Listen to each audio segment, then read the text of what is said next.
¿Sabíais que cuando decís que un examen ha sido súper fácil, en realidad estáis usando una frase que en la Edad Media servía para insultar a los traidores? Es que suena locura, pero sí, la historia que esconde esta expresión es digna de una película. Bienvenidos a Historias en Español, el lugar donde aprendemos expresiones que tienen historia.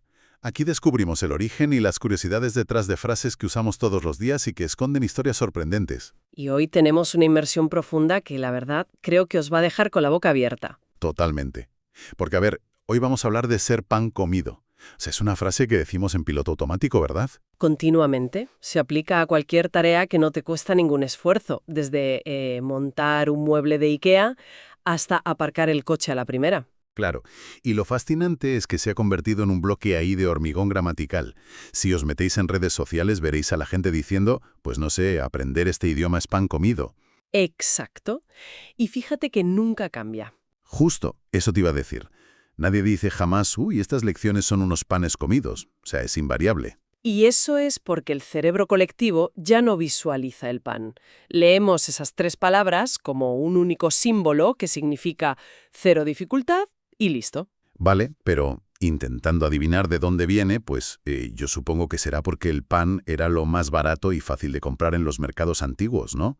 O sea, algo accesible para todo el mundo. Bueno, a ver, vas bien encaminado, pero no es exactamente por el precio.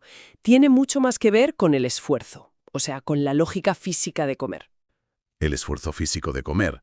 Ah, vale, entiendo por dónde vas. Piensa en esto. Imagínate a alguien intentando comerse un cangrejo o abrir un coco. Uf, madre mía, acabas manchado entero peleándote ahí con el caparazón, necesitas un martillo casi. Tal cual. Requiere herramientas, técnica, te manchas. Pero frente a eso, coger un trozo de pan blando y metértelo en la boca es la acción humana que menos esfuerzo físico y digestivo requiere de la historia. Ostras, pues visto así la lógica física tiene todo el sentido. Es la vía de menor resistencia. Claro, es un alimento predigerido por el fuego y la fermentación. No ofrece resistencia. Vale, me cuadra. Pero espera porque aquí viene la parte más rara de esta inmersión. Resulta que el origen real de la frase no tiene nada que ver con la facilidad para masticar. Nada de nada. Si viajamos al siglo XI, y esto aparece en textos antiguos y hasta en el Quijote de Cervantes, la frase tenía un significado moral súper fuerte. A ver, ¿me estás diciendo que Cervantes no decía esto para decir que algo era fácil? Que va, que va. Es que en aquella época la frase era mucho más larga. Decían, el pan comido, la compañía deshecha. Ostras, el pan comido, la compañía deshecha. A ver, esto me suena. No sé, ¿qué pasa? ¿Que se iban sin pagar de las tabernas? ¿Era un simpa medieval o qué? Pues casi, casi. O sea, se usaba para criticar la ingratitud. Alguien que recibe ayuda o asilo y en cuanto se sacia, pues desaparece y rompe el vínculo. Claro, es que en esa época la hospitalidad era cuestión de vida o muerte en los caminos. Totalmente. Imagina la escena. Una taberna del siglo XVI en medio de la nada. Vale, me monto la película. Llega un viajero muerto de hambre con un frío que pela, y el posadero le da cobijo gratis y un plato caliente. Eso es. Pues al día siguiente, el viajero coge y se escapa por la ventana al amanecer, sin dar ni las gracias. Manda narices. Y claro, los vecinos lo ven y murmuran indignados. Ya ves, el pan comido, la compañía deshecha. Exactamente. Les estaban llamando desagradecido y parásito en toda regla. ¡Qué fuerte! O sea, la historia de la traición es buenísima, pero lo curioso es que todavía no hemos llegado a lo mejor. A ver, ¿cómo pasamos de insultar a un desagradecido en una posada a decir que aprender a usar un programa de ordenador es fácil? Pues por pura pereza. Llegó el siglo XIX y la gente empezó a usar lo que los lingüistas llaman economía del lenguaje. Ah, ya, que somos unos vagos, vamos. Es como cuando decimos finde en vez de fin de semana, ¿no? Cortamos la frase y nos quedamos tan anchos, y de paso le cambiamos el sentido. Exacto. El refrán largo dejó de usarse porque ya no encajaba tanto en la vida de ciudad. Así que la gente empezó a cortar la frase dejando solo el pan comido. Y al quedar aislada, pues, claro, el cerebro se olvida del traidor de la taberna. Justo. Se olvidaron del traidor y se quedaron solo con la imagen visual de comer pan, volviendo a esa idea de facilidad extrema de la que hablábamos al principio. O sea que reciclamos la frase por completo. ¡Qué pasada! Es fascinante y, por cierto, hay una curiosidad filológica preciosa sobre esto. La propia palabra compañero viene del latín compañio, que significa literalmente los que comparten el pan. Jolines, qué bonito. O sea que deshacer la compañía era literalmente romper ese vínculo sagrado de compartir el alimento. Eso es, sentarse a partir el pan era un pacto de lealtad. Pues visto así, la evolución tiene toda la lógica. Pero ojo, que hay una teoría alternativa. Un giro de guión antiquísimo que nos lleva muchísimo más lejos que la Edad Media. Así es, nos tenemos que ir a los textos sagrados, concretamente al libro de los Números en el Antiguo Testamento. Toma ya, a la Biblia directamente.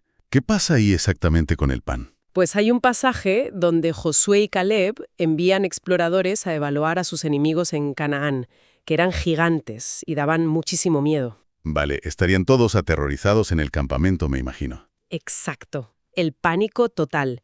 Y para motivarles y quitarles el miedo, Josué y Caleb les dicen, literalmente en hebreo, ellos van a ser nuestro pan. Ostras, o sea que no los veían como una amenaza, los veían como un aperitivo. Es como decir hoy en día, a estos me los meriendo yo. Esa es la actitud. Reducir a un enemigo gigante a un alimento fácil de asimilar. Es guerra psicológica brutal. ¡Qué bárbaro! Transformar el miedo en un mero trámite digestivo. Y lo curioso es que hay una antítesis bíblica a esto en el Éxodo con el tema del maná cayendo en el desierto. Ah, claro, el maná, que aparecía de la nada cada día, ¿no? Sí, y ahí la regla teológica era muy estricta. Decían, el pan comido no debe ser olvidado. Anda. Justo lo contrario al refrán español del desagradecido, que obligaban a recordar el milagro y dar las gracias siempre. Totalmente opuesto. Es el mandato ético de la memoria frente a la conveniencia de olvidarse del favor. Es que es fascinante cómo un alimento tan básico da para tanto, ¿eh? Y la verdad es que nuestro idioma está lleno de comida. Si os fijáis, nos pasamos la vida hablando de comida aunque no estemos comiendo. Es innegable. El español es un idioma superagrícola y gastronómico. Tenemos frases para todo. Ya te digo, se me ocurre, por ejemplo, lo de hacer buenas migas, que eso viene de los pastores compartiendo el pan, ¿verdad? Pa sus sobras de pan duros en la misma olla. Claro, y para comer de la misma olla sin matarse, pues tenías que llevarte muy bien con el de al lado. Justo. Si había roces, la cena era un desastre. Por eso, hacer buenas migas se quedó como símbolo de llevarse bien. Y luego está lo de los molinos, o sea, la frase de ser harina de otro costal. Esa me encanta. Esa es muy gráfica también. En los molinos antiguos no se podía mezclar el trigo noble con cereales baratos como el centeno. Estaba prohibidísimo. Yo me imagino la escena. Ese molino antiguo, súper polvoriento, tú ahí con tu saco y el molinero pegándote una bronca espectacular porque estás mezclando los sacos, diciéndote, ¡hey, que eso es harina de otro costal! Y de ahí pasó a nuestras discusiones de hoy en día, para cuando alguien mezcla temas que no vienen a cuento. Totalmente. Pero, a ver, haciendo una comparación internacional, que a mí esto me llama muchísimo la atención. En español, lo fácil es el pan básico, o también decimos que algo está tirado o chupado. Somos muy de subsistencia básica, sí. Pero en inglés, y esto me hace mucha gracia, lo fácil siempre son los postres. O sea, dicen a piece of cake, un trozo de pastel, o easy as pie, fácil como una tarta. Es un contraste cultural tremendo. Refleja un imaginario de bienestar diferente. Para ellos lo fácil es el lujo del postre y el ocio. Manda narices. O sea, en España somos de salado y de campo, sufriendo con el mendrugo de pan, y los ingleses de repostería fina, sentados en el salón. Muestra perfectamente cómo cada cultura asocia el bienestar y la falta de esfuerzo a cosas distintas. Desde luego. Y oye, antes de despedirnos, os dejo una reflexión para que le deis una vuelta. Históricamente el pan era la salvación calórica, lo mejor que te podía pasar. Sí, el sustento por excelencia. Pero pensad en hoy en día. Vivimos en la era de las dietas sin gluten, de la fobia a los carbohidratos. ¿Os imagináis que el idioma vuelve a cambiar y de repente ser pan comido pasa a significar algo tóxico o pesado en lugar de algo fácil? Ostras, una nueva elipsis cultural. Pues no me extrañaría nada viendo cómo evoluciona la sociedad.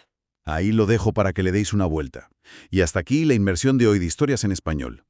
Esperamos que a partir de ahora veáis esta expresión con otros ojos.